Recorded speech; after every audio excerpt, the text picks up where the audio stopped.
France versus Spain খুব সহজেই তো ফাইনাল হতে পারত, অথচ তাদের সবসময় দেখা হয়ে যায় সেমিফাইনালে। 2024 ইউরোর সেমিফাইনালে দেখা হয়েছিল, 2025 নেশনস লিগের সেমিফাইনালে দেখা হয়েছিল, 2026 বিশ্বকাপেরও সেমিফাইনালেই দেখা হচ্ছে এই দুই ফুটবলীয় পরাশক্তির। যেই ম্যাচটাতে স্পেনের তো আসলে জেতা উচিত, জেতার কথা, সহজেই জেতার কথা। মানে আপনি যদি হচ্ছে গিয়ে ইতিহাসের দিকে তাকান, গত দুইটা যে টুর্নামেন্টের কথা বললাম, ইউরো এবং নেশনস লিগ, সেই দুইটাতেই স্পেন জিতেছে। যদি আপনি ফ্রান্স স্পেন সর্বশেষ 10টা ম্যাচের হেড টু হেড দেখেন, সেইখানে স্পেন 7টা ম্যাচ জিতেছে, একটা ড্র হয়েছে, ফ্রান্স মাত্র 2টা জিতেছে। ফলে স্পেনের তো সহজেই আজকে জিতে যাওয়ার কথা, ফাইনালে উঠে যাওয়ার কথা। 2010 সালে যে বিশ্বকাপ তারা জিতেছিল, সেই বিশ্বকাপটা আরো একবার সেকেন্ড ওয়ার্ল্ড কাপ শিরোপা জয়ের লাস্ট ধাপটাতে স্পেনের পৌঁছে যাওয়ার কথা। কিন্তু প্রবলেম হচ্ছে, এই ইতিহাস দিয়ে মাঠের ফুটবল হয় না। মাঠের ফুটবলে এইবারের বিশ্বকাপে দুই দলের যে খেলা, তাতে যে খুব আলাদা করা যাচ্ছে দল দুটোকে তা না, কিন্তু তুল্যমূল্য বিচারে ফ্রান্সই এগিয়ে থাকবে স্পেনের চেয়ে। আমি ইনফ্যাক্ট একটা ওই প্রেডিকশন ভিডিও করেছি, আমার ফেভারিট র্যাঙ্কিং যেটা করেছি, যেটা আবার আমার খুব ফেভারিট আলোচনা, সেইখানটাতেও কিন্তু আমি ফ্রান্সকে 1 নম্বরে রেখেছি, স্পেনকে 2 নম্বরে রেখেছি। এখন এই দুইটা দলের একটা দল তো শিওরলি সেমিফাইনাল থেকে বাদ হয়ে যাবে, কিন্তু এই দুইটা দল এখন পর্যন্ত টুর্নামেন্টের বিবেচনা আমার মনে হচ্ছে যে যারাই ফাইনাল উঠবে তারাই আসলে বিশ্বকাপ জিতবে। ফলে সেই মুখোমুখি লড়াইটাতে, এই সেমিফাইনালটায় ফ্রান্সের যাওয়ার সম্ভাবনাটা আমি যেহেতু একটু বেশি দেখছি, সেই কারণে ফ্রান্সকে 1 নম্বরে রেখেছি, কিন্তু স্পেনকেও 2 নম্বরেই রেখেছি। আর্জেন্টিনা ইংল্যান্ড আরেকটা সেমিফাইনালের যে মুখোমুখি আছে, ওইখান থেকে তো একটা দল শিওরলি ফাইনালে খেলবে এবং ওই দুইটা দল অবশ্যই বিশ্বকাপ জিততে পারে। কিন্তু সেমিফাইনালের আগের হিসাব নিকাশে এই ফ্রান্স ভার্সেস স্পেন এই ম্যাচটা আসলে সত্যিকার অর্থেই ফাইনালের আগের ফাইনালের একটা ভাইব দিচ্ছে।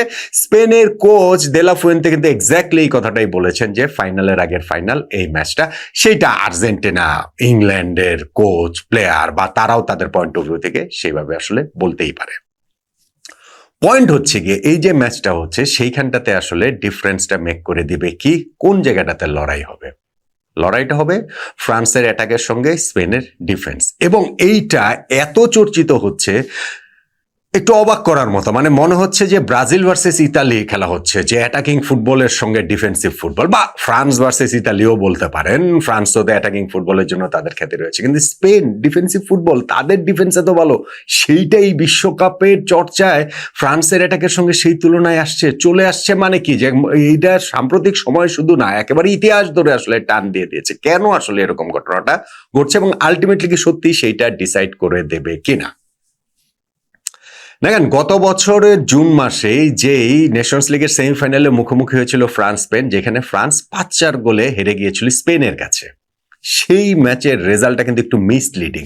ওইটা কিন্তু জাস্ট শুধু যদি আপনি রেজাল্টটা দেখেন, তাহলে আপনার কাছে মনে হবে যে মানে খুবই একেবারে টায়ে টায়ে লড়াই হয়েছে, বাঘে সিংহে লড়াই হয়েছে। হ্যাঁ, অবশ্যই লড়াই তো জমজমাট হয়েছে, 9 গোলের ম্যাচ, থ্রিলার তো বটেই, 5-4 গোলে স্পেন জিতেছে, কিন্তু ম্যাচটাই স্পেন আসলে একতরফায় জিতে নিয়েছিল।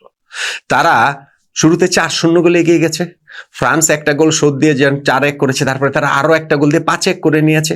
শেষ দিক থেকে ফ্রান্স 3টা গোল শোধ করেছে। 79 মিনিট থেকে আর্জেন্টিনা যেমন মিশরের বিপক্ষে 3 গোল দিয়ে ম্যাচ জিতে গেল, ওই 79 মিনিট থেকে ফ্রান্স শেষে 3 গোল দিয়ে ব্যবধানটা কমিয়ে এনেছে, সেটা 5-4-এ নিয়ে গেছে। কিন্তু স্পেন ওই পুরো ম্যাচটাই ডোমিনেট করেছে এবং লামিন ইয়ামাল ছিলেন ডেভাস্টেটিং, আনস্টপেবল।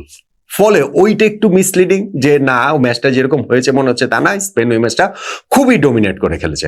তার আগে ইউরোর সেমিফাইনালের ম্যাচটা অবশ্য ওই রকম একতরফা হয়নি, যেইখানটাতে 2-1 গোলে স্পেন জিতেছিল।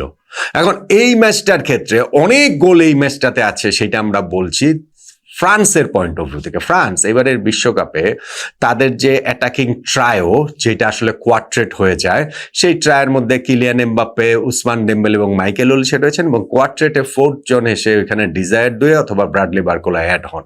সেইটা ফ্রান্সের এই বিশ্বকাপ না, ফ্রান্সের ইতিহাসেরই সর্বকালের সবচেয়ে কার্যকর ফরওয়ার্ড চতুষ্টয় কিনা, সেটা নিয়ে পর্যন্ত আলোচনা হচ্ছে। আর সেই আলোচনাটা আসলে একটা ভিত্তি পাবে কোন সময়, যদি ফ্রান্স বিশ্বকাপ জিততে পারে। যদি বিশ্বকাপ না জিততে পারে, তাহলে এই আলোচনা হালে পাত্তা পাবে না। বিশ্বকাপ জিতলে এই কোয়ার্ট্রেট বা এই ট্রায়ো, অ্যাটাকিং ট্রায়ো বিশ্বকাপের ইতিহাসে শুধু ফ্রান্স না, সব দলের মধ্যেই সেরাদের তালিকায় কোথায় থাকবে, সেই আলোচনা হতে পারে। কিন্তু সেই বিশ্বকাপ না জিতলে আলোচনাটা হবে না। এই তারা এখন পর্যন্ত যেমন ধরেন কিলিয়ান এমবাপ্পে ওয়ার্ল্ড কাপ এলেই তো তিনি বিস্ট হয়ে ওঠেন, এমনিতেও তাই, মানে ক্লাব ফুটবলে যে পারেন না বিষয়টা তা না। এই রিয়াল মাদ্রিদের এই সিজনটা নাকি এত খারাপ গিয়েছে, তারপরেও 42 ম্যাচে 44 গোল। সেই কিলিয়ান এমবাপ্পে ওয়ার্ল্ড কাপে 8 গোল করেছেন, 3টে অ্যাসিস্ট করেছেন। উসমান ডেম্বেলের 5 গোল হয়ে গেছে। মাইকেল ওলিশে কোনো গোল পান নাই, কিন্তু এই ফ্রান্স টিমের কন্ডাক্টর, অর্কেস্ট্রার কন্ডাক্টর থাকে না, সেটাই মাইকেল ওলিশে। তিনি 5টা অ্যাসিস্ট করেছেন এবং সর্বকালের সর্বোচ্চ অ্যাসিস্ট যে পেলের 6টা 70 বিশ্বকাপে, সেইটা থেকে এক ধাপ দূরে রয়েছেন। 5টা অ্যাসিস্ট ওয়ার্ল্ড কাপে সেই 1996 সালে জার্মানির টমাস হ্যাসলারের পর প্রথম কারো কাছ থেকে আমরা দেখতে পেলাম। ফলে তার সামনেও সুযোগ রয়েছে, মানে এই অ্যাসিস্টের রেকর্ডটা বলছে, এখন পর্যন্ত কোনো গোল পান নাই মাইকেল ওলিশে, সেটা একটা সারপ্রাইজিং ব্যাপার। কে জানে আজকের জন্যই আসলে জমিয়ে রেখেছেন কিনা। সঙ্গে ব্রাডলি বার্কোলা অথবা ডিজায়ার ডুয়ে যাকেই খেলান না কেন, কোচ ডিদিয়ার দেশম, তারা কিন্তু সেইটা হচ্ছে গিয়ে কোচকে ওই গোল বলেন, অ্যাসিস্ট বলেন, অ্যাটাকিং প্লে বলেন, সব জায়গাটাতেই ওই স্বস্তির জায়গাটা এনে দিচ্ছেন। ফ্রান্স এই বিশ্বকাপে এখন পর্যন্ত যে 6টা ম্যাচ খেলেছে, প্রতি ম্যাচে 7.8টা শট তাদের অন টার্গেট, 47টা শট অন টার্গেট তাদের এই পুরো ওয়ার্ল্ড কাপে। অলমোস্ট প্রতি ম্যাচে 8টা করে শটস অন টার্গেট তাদের হচ্ছে। ফলে বুঝতে পারছেন যে তারা কিরকম অ্যাটাকিং থ্রেট ফ্রান্সের রয়েছে। অন দ্য আদার হ্যান্ড স্পেনের এই 6 ম্যাচ মিলে তাদের শটস অন টার্গেট মাত্র 60টা, মানে তারা ফেস করেছে মাত্র 60টা, তারা রিসিভ করেছে মাত্র 60টা শটস অন টার্গেট এই 6 ম্যাচ মিলে। এটা অ্যামেজিং একটা রেকর্ড। 1966 সাল থেকে যে বিশ্বকাপের হিসাব নিকাশ রাখা শুরু হয়েছে, তারপর থেকে শুরু করে ওয়ার্ল্ড কাপের 6 ম্যাচে কোনো দলের শটস অন টার্গেট ফেস করা এত কম, 1.17 পার ম্যাচ, এটা আসলে হয় নাই। এটা হওয়ার কোনো কারণও নাই। স্পেন এই জায়গাটাতে একটা অ্যামেজিং জব করেছে। দেখেন, স্পেনের সঙ্গে এই ঠিক ডিফেন্সিভ সলিডিটি এই ব্যাপারটা ওরকম যায় না, কিন্তু আপনি যদি মনে করে দেখেন যে 2010 সালে স্পেন যে বিশ্বকাপ জিতেছিল, সেই বিশ্বকাপে কিন্তু 7 ম্যাচ খেলে স্পেন মাত্র 8 গোল দিয়েছিল। তাও তারা বিশ্বকাপ কেন জিতেছিল? কারণ তারা মাত্র 2 গোল হজম করেছিল। 7 ম্যাচে 8 গোল দিয়েছিল, মাত্র 2 গোল হজম করেছিল। এখন যে তারা 6 ম্যাচে মাত্র একটা গোল হজম করেছে, সেইটাও প্রথম 5 ম্যাচ ক্লিন শিট রাখার পর কোয়ার্টার ফাইনালে এসে বেলজিয়ামের কাছে ফাইনালি গিয়ে উনাই সিমন বিট হয়েছেন। সো এইটা কিন্তু স্পেনের সেই ব্লু প্রিন্টার কথা মনে করিয়ে দিচ্ছে 2010 বিশ্বকাপে তাদের গোলকিপার উনাই সিমন, কিংবা তাদের ধরেন হচ্ছে গিয়ে সেন্ট্রাল ডিফেন্সে পাউ কুবার্সি, আইমেক লাপোর্ট, কিংবা তাদের সামনে যে শিল্ড হয়ে থাকেন রদ্রি তো দুর্দান্ত ফর্মে, তার সেই ব্যালন ডিওর উইনিং ফর্মে এই ওয়ার্ল্ড কাপে তাকে দেখা যাচ্ছে। ফলে ফ্রান্সের জন্য এই কাজটা নিশ্চয়ই কঠিন, স্পেনের এই ডিফেন্স ভাঙার কাজটা নিশ্চয়ই কঠিন। যারা এই 6 ম্যাচ মিলিয়ে মাত্র 60টা শটস অন টার্গেট ফেস করেছে, ফ্রান্স প্রতি ম্যাচে অলমোস্ট 8টা করে শটস অন টার্গেট হচ্ছে গিয়ে তারা হয়েছে। ফলে সব মিলে মানে ফ্রান্স এক ম্যাচে যেটা করেছে, স্পেন 6 ম্যাচ মিলিয়ে সেইটা শটস অন টার্গেট ফেস করে নাই। ফলে ওই জায়গাটাতে আসলে নিঃসন্দেহে একটা এক্সাইটিং ব্যাপার হবে, ম্যাচটাও খুবই এক্সাইটিং হবে। এবং ধরেন ফ্রান্সের অ্যাটাকের কথা যদি আমরা বলি, তাহলে তাদের ডিফেন্সটাকে আবার একটু ইগনোর করা হয়। ফ্রান্সও কিন্তু মাত্র 2টা গোলই হজম করেছে এই ওয়ার্ল্ড কাপে। ফ্রান্সকেও এই ওয়ার্ল্ড কাপে ধরেন নকআউট পর্বে আমার আরো বেশি যেটা করে চোখে লাগে, সেটা হচ্ছে ফ্রান্সের যখন যেটা প্রয়োজন তারা তখন সেই খেলাটা খেলতে পারে।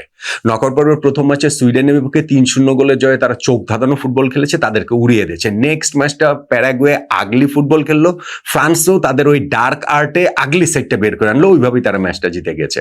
মরক্কোর বিপক্ষে কোয়ার্টার ফাইনাল ম্যাচটাতে তারা কিলিয়ান এমবাপ্পের পেনাল্টি মিস করা সত্ত্বেও কোনো সময় মনে হয়নি যে ম্যাচের কন্ট্রোল তাদের কাছে নেই। মনে হচ্ছিল যে ইটস ম্যাটার অফ টাইম, যে ঠিক আছে তারা গোল পেয়ে যাবে, তারা জিতে যাবে, এবং এক্স্যাক্টলি শেষ পর্যন্ত গিয়ে সেটাই হয়েছে।